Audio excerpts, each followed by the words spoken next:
1000 மிருகங்களோடு நின்றாலும் புலி தனித்து தெரியும். தனித்து நின்றாலும் 1000 மிருகங்களோடு நிற்கிற திமிரோடு அதான் புலி. அதான் புலி. பேரன்பிற்கினை தமிழ் சொந்தங்களுக்கு புரட்சிகர வணக்கம். இன்றைக்கு காணொலியில் நம்ம என்ன பார்க்க போறோம்னா, அண்ணன் திருமாவளவன் அவர்கள் சும்மா மிரட்டி விட்டுருக்காருங்க. அதாவது இனிமேல் யாரும் பேச முடியாத அளவுக்கு சும்மா கொலையா கொன்னு எடுத்திருக்காரு. அதாவது வந்து அவரை போல பேசுறதுக்கு இங்க ஆளே கிடையாது அப்படிங்கிற அளவுக்கு பெரிய ஒரு பதில சொல்லியிருக்காரு. அதுவும் நாம் தமிழர் கட்சியும் அண்ணன் சீமான் அவர்களும் சீமான் தம்பிகளும் தொடர்ச்சியா கேட்டுட்டு இருக்க ஒரு கேள்வி, இதுவரைக்கும் யாராலும் பதில் சொல்ல முடியாத ஒரு கேள்வி. அந்த கேள்விக்கு தெல்ல தெளிவா விளக்கமா இதுக்கப்புறம் இது குறித்து யாரும் வாய் திறக்கவே கூடாதுங்கிற அளவுக்கு ஒரு பிரம்மாண்ட பதில கொடுத்திருக்காரு அண்ணன் திருமாவளவன் அவர்கள். என்ன சொல்லியிருக்காரு அப்படின்னா, திராவிடம் என்றால் சமத்துவம், திராவிடம் என்றால் சமூக நீதி, திராவிடம் என்றால் பார்ப்பனிய எதிர்ப்பு, திராவிடம் என்றால் ஆரிய எதிர்ப்பு, திராவிடம் என்றால் சனாதன எதிர்ப்பு, திராவிடம் என்றால் சகோதரத்துவம், திராவிடம் என்றால் அம்பேத்கரியம், திராவிடம் என்றால் பெரியாரியம். அதை அசைக்க யார் வந்தாலும், எந்த கடற்பாறையை தூக்கி கொண்டு வந்தாலும் சிறுத்தைகள் எதிர்கொள்வோம். இனிமே நாம் தமிழர் கட்சி வாய் திறந்து பேச முடியுமா? இப்ப எல்லாரும் கேட்ட கேள்வி, நான் உட்பட எல்லோரும், இப்ப நானே வந்து யூடியூப்ல ஒரு 100 தடவைக்கு மேல அந்த கேள்வி கேட்டிருப்பேன். அண்ணன் செந்தமிழன் சீமான் அவர்கள் செய்தியாளர் சந்திப்புகள் அனைத்திலும் ஒரு கேள்வியை திரும்ப திரும்ப கேட்டிருக்காருன்னா, அந்த கேள்வி திராவிடம்னா என்னங்க, திராவிடம்னா என்ன, திராவிடத்திற்கு பொருள் சொல்லுங்க பார்ப்போம். திராவிடம் என்பது தமிழ் சொல்லா, திராவிடத்திற்கு யாராவது பதில் சொல்ல முடியுமா அப்படின்னு சொல்லி கேள்வி கேட்டுட்டு இருந்தார். கூடுதலா திராவிடம் என்பது பிற மொழியாளர்கள் தமிழனை ஏய்த்து பிழைப்பதற்காக உண்டாக்கிய ஒரு மொழி. அது ஒண்ணுமே இல்லை, அது எங்களை ஏமாற்றுவதற்காக, தமிழர்களை ஏமாற்றுவதற்காக ஏற்படுத்தியது தான் திராவிடம் அப்படின்னா நம்ம பகிரங்கமா குற்றம் சாட்டியிருக்கோம். ஆனா அதெல்லாம் இல்லையா, அதெல்லாம் இல்லை. திராவிடம் என்பதற்கு மிகச்சரியான ஒரு பதில அண்ணன் திருமாவளவன் அவர்கள் கொடுத்திருக்காரு. அதுவும் திராவிடம் என்றால் சமத்துவம், திராவிடம் என்றால் சகோதரத்துவம், திராவிடம் என்றால் சாதி ஒழிப்பு, திராவிடம் என்றால் சமூக நீதி, இது எல்லாத்தையும் கூட பார்த்துக்கலாம். திராவிடம் என்றால் பெரியாரியம், கடைசியா அண்ணன் சொன்னார் பாருங்க, திராவிடம் என்றால் அம்பேத்கரியம். எப்படி? திராவிடம் என்றால் அம்பேத்கரியம். இப்ப கேட்கும்போது நம்மளுக்கு குழு குழு குழு குழுன்னு இருக்கு, நம்ம வந்து இதை திரும்பி பேச முடியாது அப்படிங்கிற அளவுக்கு. ஆனா ஏன் அண்ணன் திருமாவளவன் அவர்கள் திராவிடத்திற்கு இவ்வளவு முட்டு கொடுக்கிறார் அப்படிங்கறதையும் முதல்ல பார்த்துட்டு அண்ணன் சொன்னதுக்கான பதில விவாதிச்சிருவோம். திமுகவும் திகாவும் அமைதியாக இருக்கலாம், அதற்கு பல காரணங்கள் இருக்கலாம். நாங்கள் உயர்த்தி பிடிக்கிற அரசியல் திராவிடம் என்கிற சமூக நீதி அரசியல். அது திமுகவுக்கு சொந்தமானது அல்ல, அது திராவிட கழகத்திற்கு மட்டும் சொந்தமானதல்ல. எனது பாட்டன் அயோத்திதாச பண்டிதர் முன்மொழிந்த அரசியல், ஆரியத்திற்கு எதிரான அரசியல், பார்ப்பனியத்திற்கு எதிரான அரசியல், புரட்சியாளர் அம்பேத்கர் உயர்த்தி பிடித்த அரசியல். என்ன கத்தி பேசிவிட்டால் அது நியாயமாகி விடுமா? திராவிடம் என்பது திமுகவிற்கோ இல்ல பெரியாரிஸ்டுகளுக்கோ தீகாவிற்கோ சொந்தம் கிடையாது. திராவிடம் என்பது எங்கள் பாட்டன் அயோத்திதாச பண்டிதர் அவர் முன்மொழிந்தது. அதனால் திராவிடம் எங்களுக்குத்தான் சொந்தம். திராவிடத்தையும் பெரியாரையும் அழித்து விடலாம் என்று மட்டும் நினைத்து விடாதீர்கள், அது கடைசி சிறுத்தைகள் இருக்கின்றவரை அது முடியாது அப்படின்னு பேசிட்டு அண்ணன் சொல்றாரு. கத்தி கத்தி பேசினா எல்லாமே சரியா போயிருமா அப்படின்னு அண்ணனே தொண்டை தண்ணி தேடுற மாதிரி கத்தி கத்தி தான் பேசுறாரு. அவர் ஒன்னும் சமூக நீதி, சமத்துவம், பெரியாரியம் அப்படி பேசல, அவரும் கத்தி கத்தி தான் பேசுறாரு. இவர் கத்தி பேசலாம், மற்றவங்க கத்தி பேசக்கூடாது. சரி, இவர் திமுகவுக்கு முட்டு கொடுக்கட்டும், திராவிடத்திற்கு முட்டு கொடுக்கட்டும், நம்ம அதை பத்தி வேணான்னு சொல்லல, அதை பற்றி நம்ம இழிவா பேசல, அதை பற்றி குறை சொல்லல. பாவம், இவரும் கட்சி நடத்தணும், இவருக்கு 2 MP வரணும், 4 MLA வரணும், அதற்காக இவர் திமுகவிற்கு முட்டு கொடுப்பதை நாம குறை சொல்லல. ஆனால் அண்ணன் சொல்றார், திராவிடம் என்றால் சகோதரத்துவம், திராவிடம் என்றால் சமூக நீதி. சரி, அந்த திராவிடத்தின் பாதையில ஆட்சி செய்யக்கூடிய திமுக சகோதரத்துவத்தையும் சமூக நீதியையும் உங்களிடத்தில் கடைபிடித்ததா? மற்றவங்களை விடுங்க, வேங்கை வயல்ல விடுங்க, நீங்க மேல் பாதியில விடுங்க, சேலம் அந்த வீரபாண்டியில விடுங்க, இங்கெல்லாம் கூட நம்ம எதுவும் பேசல. உங்களிடத்துல நீங்கள் இருக்கீங்களா, உங்களிடத்துல இந்த திமுக இந்த சகோதரத்துவத்தையும் சமூக நீதியையும் கடைபிடித்ததா?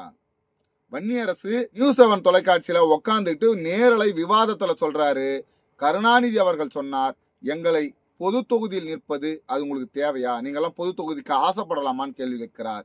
பொது தெருவில் நடக்கக்கூடாது, பொது கிணற்றில் தண்ணீர் குடிக்கக்கூடாது என்பது எப்படியோ நீங்கள் பொது தொகுதியில் நிற்கலாமா என்று கேட்பதும் என்று நேரலை விவாதத்துல வன்னியரசு பேசினார்.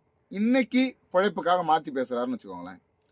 எல்லோரும் நல்ல தரமான சோஃபாவில் உட்காரும் போது அண்ணன் திருமாவளவன் அவர்களுக்கு பிளாஸ்டிக் சேர் போடுறதுதான் சகோதரத்துவமா? ஒரு தமிழகம் போற்றக்கூடிய ஒரு தலைவர், மிகப்பெரிய அந்த கூட்டணி கட்சியோட ஒரு அச்சாணி, அவரால் தான் நீங்க வெல்றீங்க. நீங்க மிகப்பெரிய வலிமையாக இருக்கக்கூடிய ஒரு கட்சின்னு சொல்றீங்க. அப்படி இருக்கக்கூடிய விடுதலை சிறுத்தைகள் கட்சிக்கு பிளாஸ்டிக் சேரை போட்டு உட்கார வைக்கிறது சமூக நீதி சகோதரத்துவமா? திராவிடம் என்றால் பெண் விடுதலை. திராவிடம்னா பெண் விடுதலை. திமுக ஆட்சியில பெண்கள் நிம்மதியாக நடக்க முடியுதா? நடக்க முடியுமா? திமுக ஆட்சியில பெண்களுக்கு விடுதலை இருக்கிறதா? இப்ப நீங்க மாசம் 1000 ரூபாய் கொடுத்துட்டா பெண்களுக்கு சமூக நீதி கிடைச்சிருமா? அவர்கள் வந்து பெண் விடுதலை அடைஞ்சிருவாங்களா? ஒரு 80 வயது பாட்டி பன்ருட்டி பக்கத்துல காலையில வாக்கிங் போறாங்க. உடல் நலத்தை சரி பண்ணணும்னு சொல்லிட்டு காலையில வாக்கிங் போறாங்க. அவர்களை குண்டு கட்டா தூக்கிட்டு போய் 80 வயது பாட்டி, அதை நீங்க வந்து நோட் பண்ணணும். அவர்களை குண்டு கட்டா தூக்கிட்டு போய் சவுக்கத்தோப்புல வச்சு அவங்க காதுல கழுத்துல போட்டிருக்க கம்மல் நகையெல்லாம் உருவிட்டு அவர்களை பாலியல் தொந்தரவு செய்திருக்கிறார்கள். எது? இந்த திமுக ஆட்சியில. இப்போ இப்படிப்பட்ட ஒரு ஆட்சியில நம்ம வாழ்ந்துகிட்டு, இவ்வளவு கேவலங்கட்ட இந்த திமுக ஆட்சியில வாழ்ந்துகிட்டு திராவிடத்தை உயர்த்தி பிடிப்பது உண்மையிலே தேவையானதா? எல்லாத்துக்கும் மேல சொல்றாரு அண்ணன் வந்து மிகப்பெரிய அளவுல சொல்லக்கூடியது திராவிடம் என்றால் அம்பேத்கரியம் அப்படின்றார். ஒரு செய்தி சேனல் ஒரு பேட்டி எடுக்குது நம்ம அண்ணன் திருமாவளவன் அவர்களை. இப்போ நீங்க சிதம்பரம் தொகுதியில நின்னீங்க, சிதம்பரம் தொகுதியில கோடிக்கணக்கான ரூபாய் செலவு செய்யப்பட்டு இருக்கிறது அப்படின்னு. ஆமா, செலவு செஞ்சிருக்கலாம். இப்போ வாக்குக்கு பணம் கொடுத்திருக்கிறார்கள். ஆமா, கொடுத்திருக்கலாம். அப்போ பணம் கொடுத்துதான் நீங்கள் வெற்றி பெற்றீர்கள் என்பதை ஒத்துக்கொள்கிறீர்களா? திமுக செலவு செய்ததை ஒத்துக்கொள்கிறீர்களா என்று செய்தியாளர் கேள்வி கேட்கிறார். செஞ்சிருக்கலாம், செஞ்சிருக்கோம், கூட்டணி கட்சி ஜெயிக்கணும் இல்லையா, அதனால செஞ்சிருக்கோம் அப்படின்னு சொல்லி. அப்போது அவர் ஒரு வார்த்தையை சுட்டி காட்டுகிறார். அம்பேத்கர் அவர்கள் சொல்கிறார், திருடுவது மட்டும் குற்றம் அல்ல, கொலை செய்வது மட்டும் குற்றம் அல்ல, அதற்கு உடந்தையாக, ஊழல் லஞ்சத்திற்கு உடந்தையாக இருப்பதும் குற்றம் தான் சொல்றார். அதனால என்ன சொல்லிட்டு போட்டோம். இவர் தான் அம்பேத்கரியத்தை தூக்கி பிடிக்கிறார்.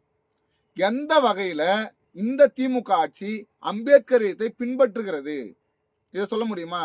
எந்த வகையில? ஏதாவது ஒரு விதத்துல வேங்கை வயல்ல குடிக்கிற தண்ணியில மலத்தை கலந்தான்.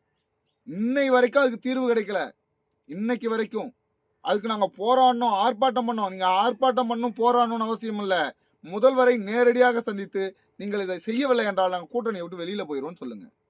நீங்க கூட்டணி விட்டு வரணும்னு எங்களுக்கு ஆசை இல்லைனே, நீங்க உடனடியா நான் இவர்கள் எல்லாமே நாங்கள் கூட்டணியிலிருந்து வெளியில வரணும்னு ஆசைப்படுறாங்க அப்படின்னு சொல்றாரு. நீங்க கூட்டணியிலிருந்து வெளியில வரணும்னு நாங்க விரும்பல.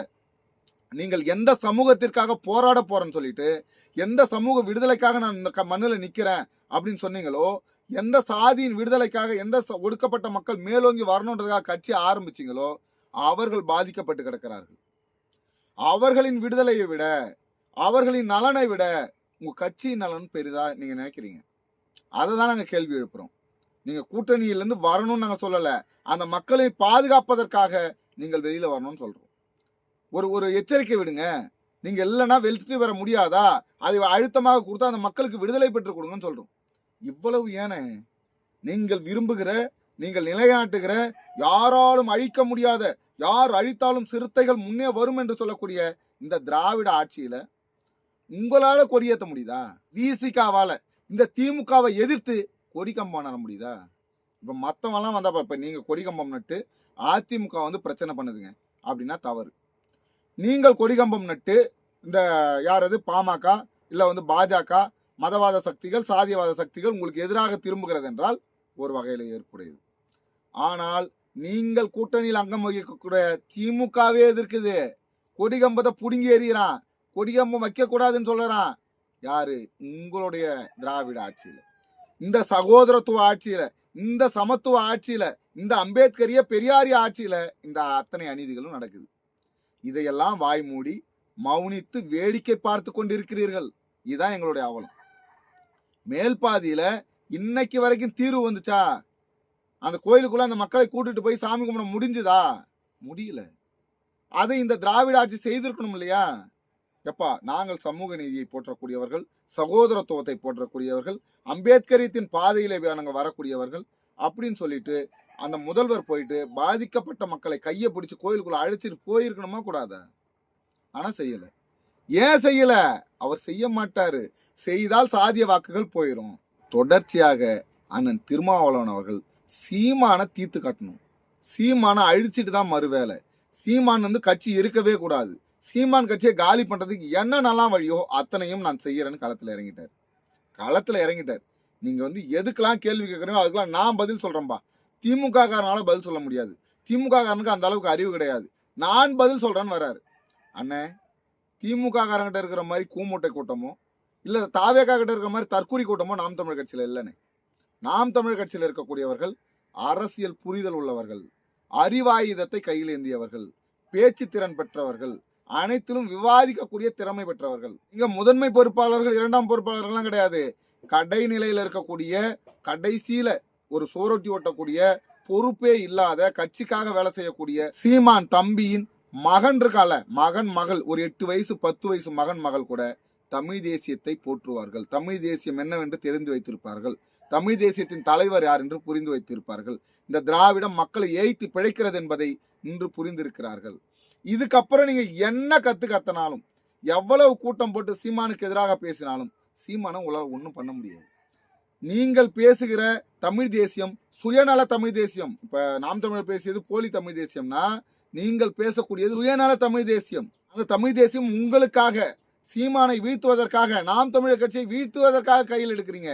இத்தனை ஆண்டுகளா அந்த தமிழ் தேசியத்தை மறந்துட்டு திராவிடம் தூக்கி பிடிச்சிட்டு இனிமே இந்த மண்ணில் திராவிடம் வேலைக்கு ஆகாது, இனிமேல் இந்த மண்ணில் நம்ம தமிழ் தேசியத்தை தான் தூக்கி பிடிக்கணும், திராவிடத்தை எடுத்துக்கொண்டு ஒன்றும் பண்ண முடியாது அப்படிங்கிறதுனால தான் இன்னைக்கு நீங்கள் தமிழ் தேசிய மாநாடு நடத்துறதுக்கு வந்திருக்கீங்க. நீங்க எவ்வளவு கத்தினாலும் எவ்வளவு கூவினாலும் திராவிடம் அழிந்து விட்டது. அழிக்கப்படணும்லாம் இல்லை, அழிந்து விட்டது. இந்த திமுக ஆட்சி பணத்தால நடந்துகிட்டு இருக்கு. அது வெகு விரைவில் அதற்கு முடிவு கட்டப்படும். அதற்கப்புறம் திராவிடம் என்ற சுவடே இல்லாத அளவுக்கு அழித்தொழிக்கப்படும். நீங்க நினைக்கிற மாதிரி பெரிய பிரம்மாண்டமான மாஸ்லாம் கிடையாது பெரியார். அவரை அடித்து நொறுக்க ஆரம்பிச்சாச்சு. இன்னும் வெகு விரைவில் பெரியார் என்ற பிம்பம் காணாமல் போகும்.